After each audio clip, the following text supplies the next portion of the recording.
welcome to Grizzly Tales for Gruesome Kids, a series of cautionary tales for lovers of scream. Oh, hello. This tale is called The Urban Fox and is all about hunting. They say that the thrill of hunting is all in the chase. Come on, Spindleshanks, run! But they think it's all in the killing. Myself.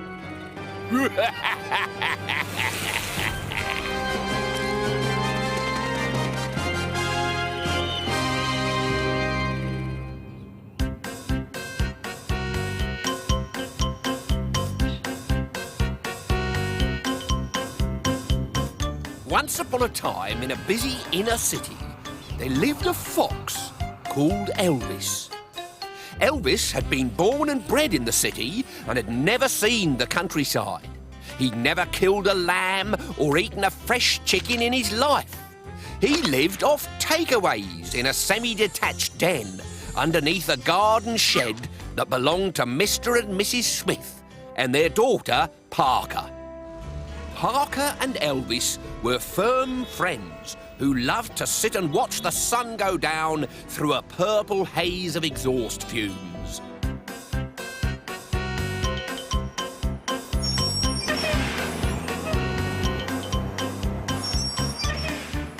One day, a new family moved into the street.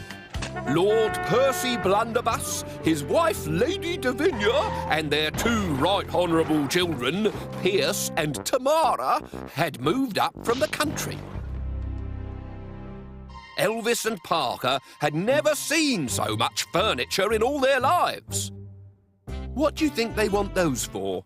asked Parker, pointing at 5 gun racks, several tack boxes, and a large metal case marked "Death Traps, open with extreme caution." "Don't ask," gulped Elvis. "And look over there. What do they want those for?"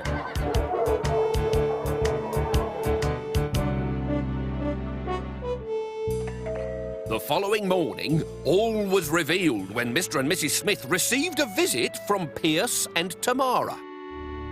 "Hello," boomed Pierce. "How's it hanging, Gramps? Just getting to know the natives, what?" "Hello," screeched Tamara. "I'm a little sister." "Have you come to meet Parker?" asked Mrs. Smith. "Does she have a Porsche?" "No." "Does she holiday in St. Lucia?" "No." "Is she stinking rich, then?" "She gets £1 a week pocket money." "Then why would we want to know her?" "Absolutely. Thing is, we've got to sort out the old sporting business now. What? Wondered if you could assist."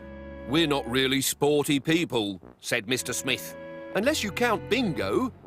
"Bingo? Oh, how common. Not our bag at all. Is there a stag hunting club round here? Or pheasant shooting? Or bear baiting? Oh, I told Mumsy and Popsy we should never have moved to the city. Your average bloke from the smoke can't understand that for a sport to be a real sport, there's got to be killing." "Have you got servants?" Tamara asked suddenly. No." "Thought not. House is filthy. Still, can't be helped. You're probably rather poor, aren't you? Mind if we take a look around?" He didn't wait for an answer. "Gadzooks, it's a fox!" "Vermin!" shrieked Tamara. "That's Elvis," said Mr. Smith. "Don't care if it's Big Bopper and the Blue Notes, it's got to go." "What do you mean, got to go?" said Parker. "He's my pet." "Was your pet? Leave it to the experts. We know what to do." "What do you mean?" said Mrs. Smith. But the Blunderbuss children had gone. "Tally-ho, sis! Flock up!" Half an hour later, a bugle sounded. "They're going fox hunting." "There'll be trouble if they trample my begonias." "Oh, listen to me. Here's me going on about my flowers, and it's you they're hunting to death, Elvis. What are we going to do to save you?" "Don't worry about Elvis. Those are country hounds, and this is a city fox. They'll never catch him. He's far too streetwise. Then the urban fox covered his scent with a squirt of perfume and shot out through the cat flap to meet the hounds head on. 6 gardens down, the bugle sounded for a second time. Tally-ho! Now, foxes are the most cunning creatures on earth. The gardens were too small for Elvis to run away, so his plan was to blend in with the city and make himself invisible. In the first garden, he stood next to a family of gnomes. The hunt steamed by without so much as a second glance. "They've got the fox's scent," bellowed Piers, foaming slightly at the mouth. In the second garden, Elvis lounged by the swimming pool with a good book and a fruit cocktail. "Hello," waved Tamara as she galloped past. "Lovely day for it." And in the third garden, he curled himself into the shape of a satellite dish. The dogs stopped and sniffed and whined and barked, but they couldn't see him. "Onward!" bellowed Piers.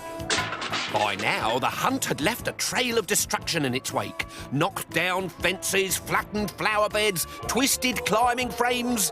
There was a punctured paddling pool, a cracked patio, a bent barbecue, and one unlucky potting shed. In the fourth garden, Elvis thought about disguising himself as a table tennis ball, but decided he was too big. He thought about disguising himself as a golf club, but couldn't work out where to hide his tail. He even thought about disguising himself as a penalty spot, but he couldn't make himself flat enough. In the end, he disguised himself as a croquet hoop, and did such a good job that the dogs ran right underneath him. "Blast that fox! Where is he?" thundered Piers in his fury.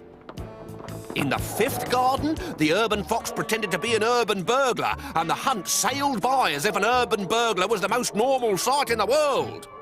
"I'm getting rather tired," complained Tamara. In the sixth garden, Elvis disguised himself as a bird bath. In the seventh, as a crunchy munchy machine for chewing up weeds. In the eighth, as a shopping trolley. In the ninth, as a hammock. In the 10th, as a rotating washing line which fooled the hunt completely.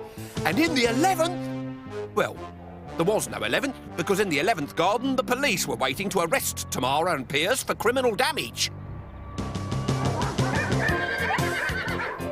But Tamara and Piers did not want to go to prison. "Head for the hills!"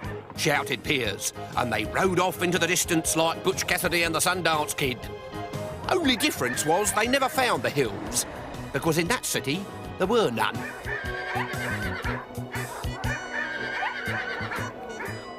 They went to ground in the sewers, which is where they're still hiding today. More that, they're too scared to come out, lest the city police should hunt them down like foxes.